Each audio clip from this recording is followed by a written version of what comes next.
श्री स्वामी समर्थ. नमस्कार मित्रांनो. जिथे आपण जीवनाच्या सखोलतेला स्पर्श करणार आहोत, ज्याकडे आपण अनेकदा दुर्लक्ष करतो आणि नंतर पश्चाताप करतो. तुम्ही कधी विचार केला आहे का, की काही रहस्ये आपल्या जीवनात असे भूकंप का आणतात, जे आपल्याला आतून तोडतात?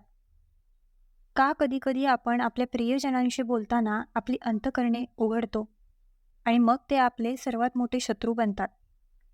ही वेळ आत्मपरीक्षण करण्याची आहे. आज मी तुम्हाला जे सांगणार आहे ते केवळ शब्द नाहीत. प्रत्येक जन्मात आणि जन्मात तुमचे रक्षण करू शकणारा हा चाणक्य नीतीचा अमूल्य वारसा आहे. जर तुम्ही ते मनापासून घेतले, महान चाणक्याची दूरदृष्टी काळाच्या पलीकडे होती. त्यांनी अशा 7 मजबूत गोष्टींचा उल्लेख केला होता, ज्या कधीही कोणाशीही सामायिक करू नये. जरी तो तुमचा आवडता नसला तरीही. का? कारण विश्वाची ऊर्जा आणि रहस्ये जोपर्यंत तुम्ही त्यांना धरून ठेवता, तोपर्यंतच तुमचे संरक्षण करतात. त्यामुळे लक्षपूर्वक ऐका. मन शांत ठेवा. कारण मी आता जे सांगणार आहे ते तुमच्या जीवनाचा मार्ग बदलू शकते. चला, आपण ज्ञानाचा प्रवास सुरू करूया, जो तुमच्या आत लपलेल्या शक्तीला जागृत करेल. आंतरिक शांततेसाठी फर्स्ट सिक्रेट होम कुटुंब टिपा. प्रिय साधकांनो, जेव्हा ढगांनी वेढलेले नसते तेव्हाच चंद्राचा प्रकाश मनाला शांती आणतो. त्याचप्रमाणे आपल्या घराची प्रतिष्ठा तेव्हाच राखली जाते जेव्हा आपण त्याची रहस्ये बाहेरील जगापासून सुरक्षित ठेवतो. आजकाल असे अनेक लोक आहेत जे विचार न करता प्रत्येक भावना, प्रत्येक परिस्थिती, प्रत्येक मतभेद मित्र, नातेवाईक किंवा शेजाऱ्यांशी सामायिक करतात. पण तुम्हाला माहिती आहे का की हे फ्लेक्स भविष्यात तुमच्या सर्वात मोठ्या दुःखाचे कारण बनू शकतात? चाणक्य म्हणतो की घरातील वस्तू घरात राहू द्या, कारण जेव्हा त्या बाहेर काढल्या जातात तेव्हा त्या अग्नी बनतात. ज्या घरात प्रेमाची चर्चा होते तिथे संशयाची ठिणगी उडते. जिथे थोडीशी कटुता होती त्या नात्यात विष विरघळते. आणि इतकेच नाही, तर जर पती-पत्नीचे सर्वात पवित्र आणि खाजगी नाते सार्वजनिक केले गेले तर त्याची जादू नाहीशी होईल. त्याची ऊर्जा गेली आहे. काही लोक थोडी सहानुभूती मिळवण्यासाठी इतरांना त्यांच्या घरातील सखोल क्षण सांगतात. ते विसरतात की श्रोत्याला त्यांची वेदना समजणार नाही. तो फक्त मजा करेल आणि पुढे जाऊन तीच माहिती तुमच्या विरोधात वापरू शकेल. म्हणून हे आत्मे, जर तुम्हाला तुमच्या घरातील झाडाची भरभराट हवी असेल तर त्याची मुळे गुप्त ठेवा. कारण जीवनाची खरी सुरक्षा, शांती आणि समृद्धी त्यामध्ये आहे जिथे घराचे दरवाजे प्रेमासाठी खुले असतात, परंतु इतरांच्या डोळ्यांसाठी बंद असतात. तुमच्या जीवनात स्थैर्य आणि आनंद आणू शकणाऱ्या चाणक्याच्या अमूल्य धोरणाचा हा पहिला संकेत आहे. तुमच्या उत्पन्नाचे दुसरे रहस्य, लक्ष्मीचे मौनाचे व्रत. प्रिय साधक, तुमच्या कधी लक्षात आले आहे का, जिथे गर्व किंवा गुप्तता नसते तिथे संपत्तीची देवी महालक्ष्मी राहते. जिथे संयम नसतो, जेथे प्रार्थना नाही. आजच्या भौतिकवादी युगात प्रत्येकाला हे जाणून घ्यायचे आहे की तुम्ही किती गमावता, आणि तुम्ही गप्प राहिलात तरीही लोक प्रश्न गुंडाळतात आणि तुमच्या उत्पन्नाचे रहस्य हावभावांमध्ये चोरतात. पण हे तुम्हाला माहिती आहे का? संपत्ती ही केवळ लक्ष्मी नाही, तर ती एक परीक्षा देखील आहे. आणि जो अनवधानाने आपल्या उत्पन्नाची उधळपट्टी करतो तो स्वतःला लोभी आणि संधी साधू लोकांमध्ये सामावून घेतो. चाणक्य तत्व म्हणते, तुम्ही संपत्ती जितकी जास्त गुप्त ठेवाल तितकी तुमची समृद्धी जास्त काळ टिकेल. जर तुम्ही एखाद्याला तुमचे उत्पन्न सांगितले तर पुढच्या वेळी जेव्हा एखाद्याला मदतीची गरज असेल तेव्हा हे तुमच्याकडे पाहणारे पहिले असतील. आणि जर तुम्ही कोणत्याही कारणासाठी नकार दिला तर आधी तुमची स्तुती करणारे तेच लोक आता तुम्हाला स्वार्थी आणि लबाड म्हणतील. आणि जर उत्पन्न कमी असेल तर दिसण्यावर मोहित असलेला समाज तुम्हाला निराश होण्यास एक क्षणही घेणार नाही. त्यामुळे पैशाबाबत गप्प राहा. लक्षात ठेवा, तुमचा पैसा ही तुमची शक्ती आहे आणि सत्ता कधीही जाहीर केली जात नाही. पण हे मौन केवळ बाह्य जगासाठी आहे. पत्नीबरोबर नाही, कारण जिथे लक्ष्मी राहते तिथे पार्वतीच्या रूपात पत्नीची उपस्थिती अनिवार्य आहे. जर तुम्ही त्याच्यापासून काहीतरी लपवले तर तोच पैसा एक दिवस दुःखाचे कारण बनतो. त्यामुळे समज अशी आहे की उत्पन्न हा सार्वजनिक चर्चेचा विषय नसावा. फक्त एक आध्यात्मिक समज व्हा, जी तुमच्यात आत्मविश्वासाची भिंत बांधेल. तिसरे रहस्य म्हणजे तुमच्या भूतकाळातील चुका आणि भविष्यातील रणनीती. काळाच्या रहस्यांशी खेळू नका. प्रिय विद्यार्थ्यांनो, वेळ हा विश्वातील सर्वात शक्तिशाली घटक आहे. तो कोणासाठीही थांबत नाही किंवा कोणासाठीही थांबत नाही.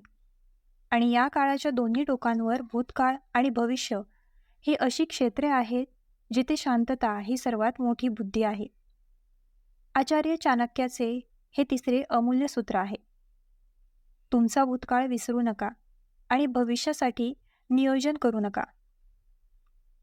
तुमचा भूतकाळ कितीही कठीण असला तरी तो आता फक्त तुमचा अनुभव आहे, तुमचा धडा आहे. परंतु जेव्हा तुम्ही तो इतरांना सांगता तेव्हा ते त्याला केवळ एक कथा मानतात आणि ही कथा हळूहळू तयार होते.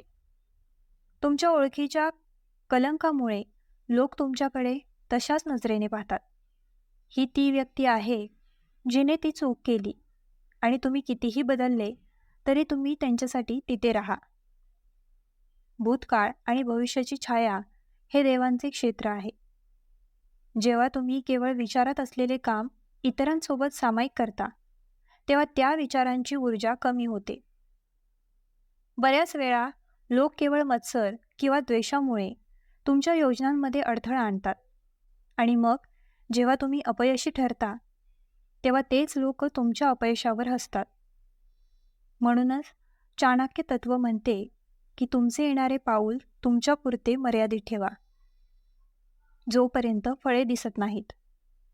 कधीकधी राग येतो, निराशा अधिक तीव्र होते, द्वेष वाढत आहे. पण जर तुम्ही त्यांना इतरांसमोर ठेवले तर तुमचे हजारो गुणही त्याच विकृतीमध्ये बुडतील. लोक तुमचे शुद्ध प्रयत्न लक्षात ठेवणार नाही, तर केवळ तो क्षणिक अंधार लक्षात ठेवतील. जो आपल्या मनात काहीही ठेवत नाही तो शहाणा माणूस नसतो. काय बाहेर आणायचे आणि काय आत साधना आहे हे ज्याला माहीत आहे तोच शहाणा असतो. म्हणून मनाच्या गोष्टी जिथे जन्माला येतात तिथे राहू द्या, तुमच्या आत. ही आत्मसाक्षात्कार तुम्हाला आंतरिक शांती आणि बाह्य आदर दोन्ही देते. परोपकाराचे सातवे आणि शेवटचे रहस्य म्हणजे जिथे शांतता असते तिथे मोठे फळ असते. हे सद्गुणी आत्मे, जेव्हा तुम्ही भुकेल्यांना अन्न पाजता, गरजूंना मदत करता किंवा कोणत्याही पवित्र कार्यात भाग घेता तेव्हा तुम्हाला कधी असे वाटले आहे का की तुमच्या आत एक दिव्य आनंद निर्माण होतो? तो आनंदच तुमचे खरे फळ आहे. उर्वरित जगाची टाळ्या ही केवळ क्षणिक स्तुतीची धूळ आहे. चाणक्य स्पष्टपणे म्हणतो, जो परोपकाराचा गौरव करतो तोच सद्गुण विकतो. जेव्हा तुम्ही तुमच्या धर्मदायाविषयी चर्चा करता तेव्हा ते धर्मदाय यापुढे एक पवित्र कार्य नव्हे तर एक ढोंग बनते. आणि जिथे अंतःकरणाची देणगीही शांत असते तिथे देवही शांत असतात. मंदिरांमध्ये दिलेले गुप्तदान, भुकेल्यांना माहिती न देता दिलेले अन्न हे सर्व विश्वाच्या अहवालात नोंदवले जाते आणि वेळ आल्यावर 100 वेळा परत येते.